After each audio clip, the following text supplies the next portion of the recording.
Movie की शुरुआत में आयरिस को देखते हैं जिसे आजकल नींद नहीं आती क्योंकि हाल ही में इसके बेटे की मौत हुई है। हुआ ये था, ये फैमिली एक हाइकिंग ट्रिप पर गई थी।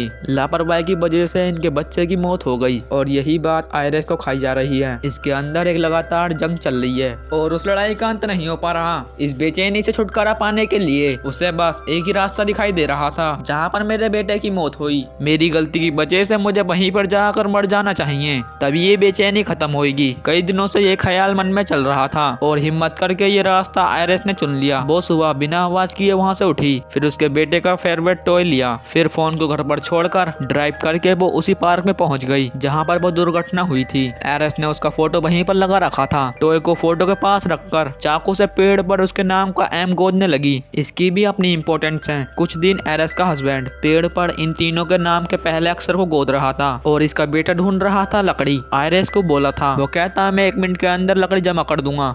इसने उससे शर्त लगाई कि तुम नहीं कर पाओगे और ऐसा कहने के बाद वो खुद फूल जमा करने चली गई। बस 1 मिनट की जल्दीबाजी के चक्कर में उसका बेटा पहाड़ों से नीचे गिर गया। पेड़ पर उसके नाम का अक्षर गुथ पाता इससे पहले ही वो दुनिया छोड़कर चला गया। आयरिस आज इस दिल को पूरा कर रही है, लेकिन अपने हस्बैंड के साथ बहुत बुरा कर रही है। वो सोच रही होती है कि मैंने अपने बेटे को चैलेंज करके मौत के मुंह में ढकेल दिया, इसीलिए मुझे जिंदा रहने के लिए कोई हक नहीं है। इतनी बड़ी दुर्घटना हो गई पर इसका एक भी आंसू नहीं निकला। वो रोना तो चाहती है पर उसके आंसू नहीं निकल रहे। अंदर ही अंदर वो घुटती जा रही है और बड़ी मुश्किल से मन बनाया है इसका समाधान करके ही रहेगी। ऐसा और नहीं जीना। डर तो उसे लग रहा था लेकिन वो पीछे हटने वाली नहीं थी। हिम्मत करके पहाड़ों के किनारे पहुंच गई और उसे बस एक कदम बढ़ाना था और उसके बाद सब खत्म। आखिरी सांस भी उसने भर ली थी और तभी वहां पर एक आदमी आ गया जिसने अपना नाम बताया, रिचर्ड। वो इसके साथ बात करना चाह रहा था लेकिन आयरिस बिल्कुल चुप थी। वो दुनिया छोड़कर जा रही है तो भला उसे रिप्लाई क्यों देगी, कोई मतलब ही नहीं बनता। लेकिन उन दोनों के बीच कुछ कॉमन है। दोनों के मन के अंदर सेम बेचैनी है। उसकी गर्लफ्रेंड एक एक्सीडेंट से मारी गई थी और कार को ये चला रहा था और वो मारी गई और ये बच गया। फिर रिचर्ड आयरिस के सामने खुल गया। फिर आयरिस ने उसे अपनी पूरी कहानी बता दी। आयरिस को ऐसा लग रहा था कि रिचर्ड उसे कूदने से मना करेगा, लेकिन रिचर्ड ने ऐसा बिल्कुल भी नहीं किया। वो बोला तुम्हें जो करना है तुम करो, हाँ बस एक बार ही देख लो ये दिन कितना सुंदर है। इतना बोलकर वो चलता बना और पीछे पीछे आयरिस भी चल दी। उसकी बातें सुनकर आयरिस का मन बदल गया। वो दोनों अपनी गाड़ियों के पास पहुंचे। रिचर्ड को गुड बाय बोलकर जाने लगी, लेकिन रिचर्ड की कार होने की वजह से आयरिस की कार का दरवाजा पूरी तरह से नहीं खुल पा रहा था। रिचर्ड कार को पीछे लेने की वजह और बाहर निकल आया,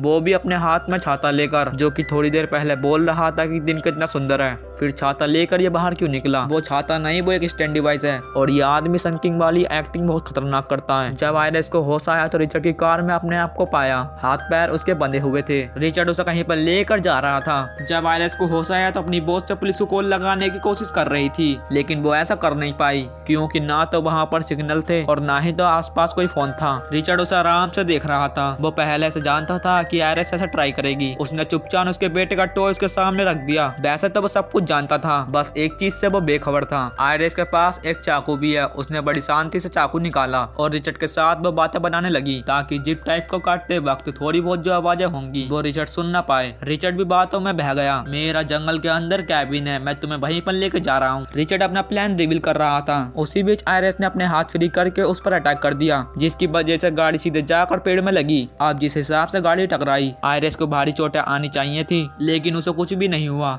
और उल्टा रिचर्ड का माथा फूट गया। खैर मौका देखकर आयरिस बाहर निकलने लगी तो रिचर्ड उस पर झपट पड़ा। इसके बदले में सीट बेल्ट को खींचकर उसके गले को दबा दिया, लेकिन रिचर्ड फिर से एक बार फ्री हो गया। सीट बेल्ट को पीछे करके इन दोनों के बीच काफी फाइट हुई। इतनी देर में रिचर्ड खड़ा हो पाता, आयरिस ने अपने पैर भी फ्री कर ले। अपने बेटे के टॉय को जेब में रखकर वहां से भागी रही थी, तभी उसके सामने रिचर्ड आ गया। रिचर्ड भी हैरान था कि ये तो खुद मरने आई थी। वो मरने के लिए तैयार नहीं है पर मरना तो पड़ेगा और कोई ऑप्शन तो है नहीं। फाइनली वो रिवील कर देता है, तुम बचकर भागना चाहो तब भी तुम नहीं भाग पाओगी क्योंकि तुम्हारे अंदर मैंने एक पैरालाइजिंग इंजेक्शन ऐड कर दिया है जो कि तुम्हारी बॉडी को 20 मिनट बाद पैरालाइज कर देगा और ये पूरा प्रोसेस धीरे धीरे होगा। पहले हाथ काम करना बंद करेंगे, फिर पैर, फिर आवाज भी नहीं निकलेगी। इसका मतलब यह है कि तुम चाहकर भी अपनी जान को नहीं बचा सकती। बस इतना सुनते ही आयरिस जंगल में भाग गई क्योंकि रिचर्ड सच बोल रहा है तो पैरालाइज होने से पहले आयरिस की यही कोशिश रहेगी जितना हो सके मैं मैं उससे दूर निकल जाऊं, पर भागने के चक्कर में उसका चाकू भी गिर गया। रिचर्ड ने बोला तुम भागोगी तो जल्दी से प्रोसेस बढ़ेगा, लेकिन उसके पास भागने के अलावा और कोई ऑप्शन नहीं था और रिचर्ड बड़ा आराम से उसका पीछा कर रहा था। कुछ ही देर में उसके हाथों ने काम करना बंद कर दिया, यानी रिचर्ड सच बोल रहा था। तब जाकर उसने वॉच में 20 मिनट का टाइम लगाया ताकि उसे पता रहे कि उसके पास कितना टाइम है। धीरे धीरे उसके पैर भी सुन होने लगे और कैसे भी करके वो पैर आगे सरकाती रही। उसकी हालत ऐसी हो गई वो रेंगने पर आ गई और रिचर्ड उसका पीछा कर रहा था कि कब वो एक जगह रुके, मैं उसे उठा के ले जाऊं। और रिचर्ड से बचने के लिए वो एक सही जगह पर छुप गई। आयरिस रेंगते हुए बहती हुई नदी में उतर गई। उसे पता था कि इसमें भी उसके जान का खतरा है। पानी में बहते हुए आगे जाकर किनारे के पास लग गई। उसके 20 मिनट पूरे हो चुके थे। वो बॉडी से लाचार हो चुकी थी। वो आवाज भी गई और सांस भी बड़ी मुश्किल से आ रही थी, लेकिन किस्मत उसके साथ थी क्योंकि वो जिस जगह पर पड़ी है वो एक फॉर्म है। गिल नाम का आदमी घास की कटाई कर रहा है और उसे एक उम्मीद की किरण नजर आ रही थी। आयरिस के पास जाकर उसने सवाल पूछना शुरू कर दिए, तुम कौन हो, तुम कहां से आई और तुम कोई जवाब क्यों नहीं दे रही। आयरिस बेचारी कुछ बता नहीं पा रही थी, लेकिन आंखें उसकी अभी भी खुली हुई थी और उसने अपने पलक झपकाकर जवाब दिया। और वो भी समझदार था इसलिए वो भी समझ गया इसके साथ कुछ तो गड़बड़ है। उसने सारे सवालों का जवाब पलक झपकाकर उसने दे दिए। हाँ के लिए एक बार पलक झपकाई और ना के लिए 2 बार। इसी बीच हम ये भी देख पाए, अच्छी बात ये थी कि उस बूढ़े आदमी को समझ में आ गया था कि उसे मदद की जरूरत है। आयरिस को उठाकर कैबिन के अंदर ले गया। बस पुलिस को फोन करना था। तभी गेट पर आ गया रिचर्ड। वो भी एक्टिंग करता हुआ। वो बोला हमारी कार क्रैश हो गई, इसकी बात से मुझे मेरी वाइफ नहीं मिल रही, मेरा फोन भी खो चुका है, क्या तुम मेरी मदद कर दोगे। इसीलिए वो बोला तुम बाहर रुको। दरवाजा बंद करके फिर पुलिस को फोन करने लगा। इतने में रिचर्ड अपने आप अंदर घुस आया। बहाने से वो पूरे कैबिन को छान रहा था। आखिर में वो सोफे पर जाकर बैठा। आयरिस उसी के पीछे पड़ी हुई थी और उसे पता भी नहीं चला। सोच रहा था कि बिल उसकी बातों में फंस जाएगा, लेकिन ऐसा नहीं हो रहा था। बिल पुलिस बुलाने पर अड़ा हुआ था। उसे फंसाने के लिए रिचर्ड को और ज्यादा एक्टिंग करनी पड़ी और साथ ही उसे नई कहानी बनानी पड़ी।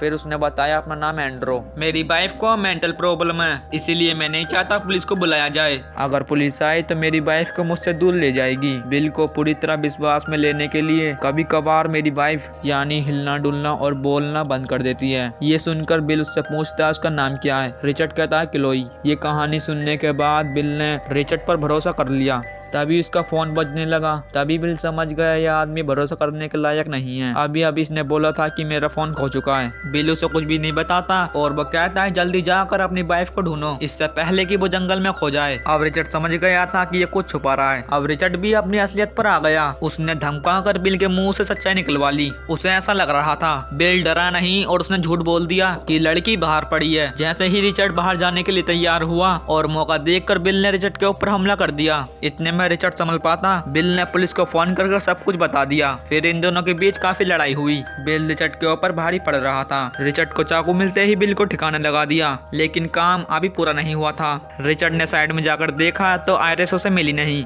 लेकिन एक गैस कैन जरूर मिल गया। उसका यूज करके कैबिन में आग लगा दी। इसी बीच आयरिस की एक उंगली मूव करने लग गई, यानी कि इंजेक्शन का असर धीरे धीरे खत्म हो रहा है। अब उंगली को टाइप करके रिचर्ड का ध्यान भटकाना चाहती थी ताकि रिचर्ड उसे निकाल कर ले जाए, क्योंकि जिंदा जलने से बेहतर तो यही होगा रिचर्ड के साथ उसके कैबिन में चले जाए और जैसे ही उसकी बॉडी ठीक होगी उसके पास बचने का चांस होगा। लेकिन यहाँ पड़ी रही तो बचने का कोई चांस नहीं है। वो टैप करती रही, लेकिन रिचर्ड ने उतना ध्यान नहीं दिया। कैबिन में आग लगाने के बाद बिल के ट्रक में बैठकर वो निकल रहा था। तभी कैबिन के विंडो पर उसे कोई हलचल सी महसूस हुई, तो बस उसी का यूज करके खिड़की के साथ छेड़छाड़ कर रही थी। इसे रिचर्ड ने नोटिस कर लिया और जल्दी से अंदर आकर आयरिस को उठाकर अपने साथ ले गया और वो जिंदा जलने से बच गई। हालांकि उसे बचाने के चक्कर में बिल का सब कुछ तबाह हो गया था। उसे लेकर रिचर्ड फिर से रोड पर पहुंच गया। वो बताता है कि मैंने पहली बार किसी आदमी को मारा है, वो भी तुम्हारी वजह से। वो और भी बातें करता कि तभी उसका फोन बज गया और वो फोन उठाने से पहले आयरिस को नोच कर देखा क्या वो चिल्ला रही है या नहीं। कंफर्म करने के बाद उसने फोन उठाया और फोन पे बात कर रही थी उसकी बेटी। उसकी बेटी की आवाज सुनते ही आयरिस के होश उड़ गए। आयरिस सोचने लगी कि आदमी ऐसा कैसा कर सकता है, खुद एक बेटी का बाप होते भी दूसरों की बेटी बेटी को किडनैप कर कर मारता है। उस आदमी की फोन पर जो भी बातें हुई उससे पता लग गया कि ये एक साइकिक किलर है। मैं किसी को कुछ भी नहीं बताऊंगी, जो कि रिचर्ड उसका असली नाम नहीं है। ऐसी बातों में नहीं आने वाला। कैबिन में जाने के बजाय वो पहुंच गया सीधे लेक पर। बस इतना बोलकर आयरिस को उसने बोट में डाला, फिर उसे लेकर लेक के बीच में पहुंच गया। मरने के लिए आयरिस घर से बाहर निकली थी, लेकिन उसे अब नहीं मरना। जैम से निकाल कर मेरे बेटे का टॉय मुझे दे दो। और जैसे ही रिचर्ड उसके पास आया, वो भी अपनी असलियत पर आ गई। उसी का चाकू निकाल कर उसकी गर्दन में आर पार कर दिया, तो बोर्ड हिलाकर रिचर्ड को पानी में ढकेल दिया और यहीं पर रिचर्ड मारा जाता है। और दोस्तों, ये शानदार मूवी यहीं पर खत्म होती है। दोस्तों, ये मूवी आपको कैसी लगी कमेंट में मुझे जरूर बताना। अगर आपको वीडियो अच्छी लगी हो प्लीज वीडियो को लाइक कर देना, और आप चैनल पर नए हो चैनल को सब्सक्राइब कर बेल आइकन को प्रेस कर देना। बाकी मैं मिलता हूँ आपको नई वीडियो में।